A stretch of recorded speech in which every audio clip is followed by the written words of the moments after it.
Deliveries of GM's Hummer first edition electric pickup truck will start in December. And incredibly, General Motors claims that they have about 62,500 pre-orders for this monstrosity of a vehicle. Now, apparently, if your vehicle is enormous, you actually don't have to have the efficiency of the vehicle listed on the window sticker. In other words, if you make a vehicle large enough, that gets you out of having to have it EPA certified.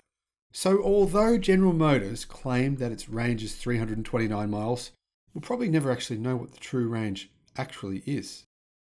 Hello, my friends. Welcome to the channel. You are watching The Electric Viking. My name is Sam Evans.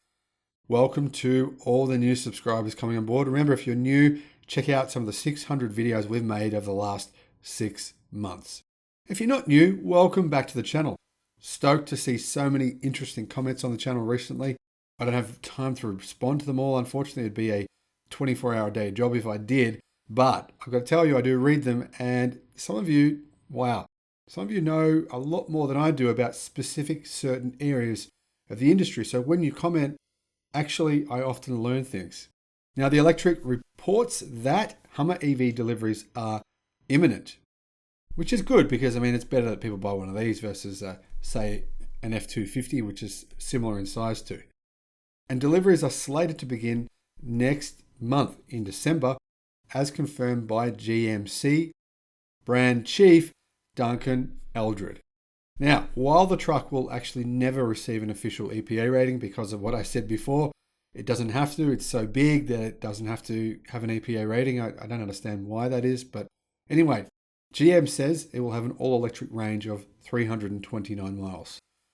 That is a pretty damn big range for a vehicle this enormous. The thing weighs like 4.3 ton. It's massive. And the crazy thing is, you can actually buy like a Ford F-150 and they weigh, I think they're about 2.4 ton. It's nearly double in weight.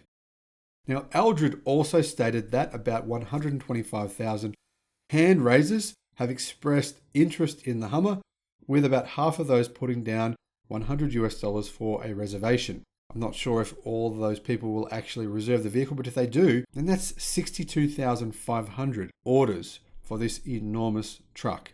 There is massive demand for electric vehicles right now. Doesn't matter what they are. Make an electric vehicle, people will buy it. It seems that most reservations want the truck as quickly as they can get it. 80% of pre-orders are for the Edition 1 model, which costs an insane $111,000. In other words, General Motors have about 50,000 pre-orders for a vehicle costing $111,000. That is insane. If that's true, I'm shocked. That's amazing. Now, apparently later models will be cheaper further down the line, coming down to a base price of $80,000 for the EV2 model in 2024. Now, General Motors has planned a slow rollout of the Hummer, with 4 trim levels rolling out over the course of 3 years. Edition 1 was originally planned to ship in fall 2021, so given the pandemic and parts shortages, they're not too far off schedule. Doing pretty well, I think. But the key here will, of course, be making enough of this vehicle to satisfy that demand. Because, if they've got 63,000 pre-orders, well, when will people get their trucks?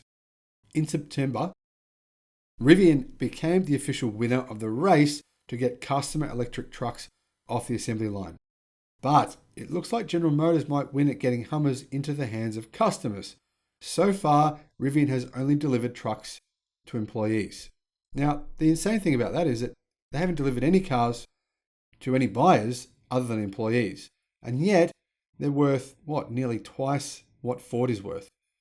$145 billion. When I invested in the company, just as a joke, really, to be honest, I invested $10 into Rivian once they were valued at $145 billion without actually delivering any vehicles to customers. That, to me, is the definition of, I made a video about it. I'll put a link in the description to that video. You should check it out. Now, despite all this, GM hasn't actually started production on customer-ready Hummers yet, but those should start rolling off the line within a few days to be delivered in December. So depending on how GM prioritizes and ramps their deliveries, it seems we might see Hummer EVs driven by the public before we see Rivian trucks driven by the public. The company will start contacting reservation holders in the next few days to finalize orders. Now, I think, let's be realistic here, General Motors does have a lot of experience with mass producing vehicles. Rivian doesn't. And it seems to me far more likely that General Motors will be able to actually satisfy demand for the demand that they have for this pickup. Now, if they have 63,000 pre-orders, Rivian has, I think, over 50,000 now. Pre-orders are fairly similar for both companies, but I mean, realistically, I think you'll find if you want an electric pickup truck as soon as possible, you'd be more likely to get one if you ordered the Hummer. But I mean, obviously, they're very different vehicles. The Rivian vehicle is probably not half the size, but maybe 2/3 the size of the Hummer. It's an entirely different type of vehicle. Personally, I'd prefer the Rivian.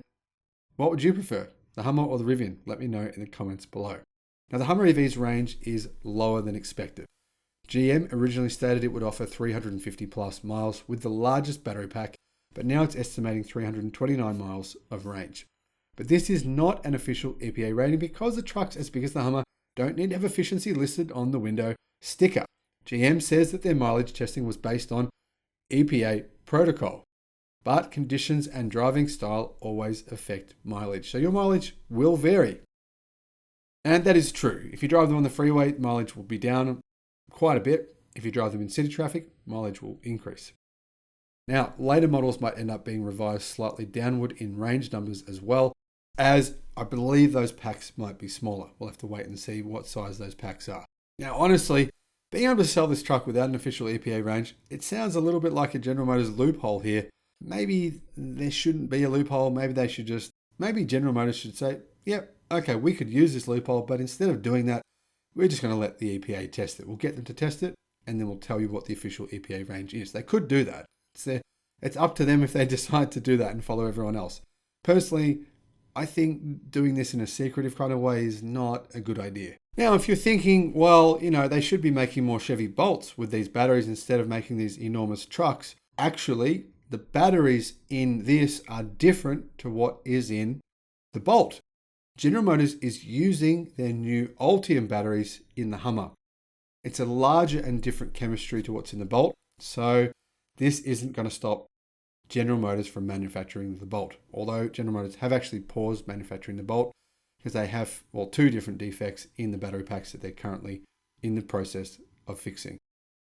Now, even though the idea of this enormous pickup truck to some people might be a bit off-putting, it is huge in terms of its marketing impact for General Motors and a huge boost for electric vehicles in general. These are the kind of headlines we're seeing. The Hummer goes electric. And the same thing for Ford. The F-150 goes electric. And that, my friends, is a knife right into the heart of those rural cowboys who like to coal roll people who drive their Teslas. Thanks for watching the channel. Look forward to seeing you again on the next one. Bye-bye.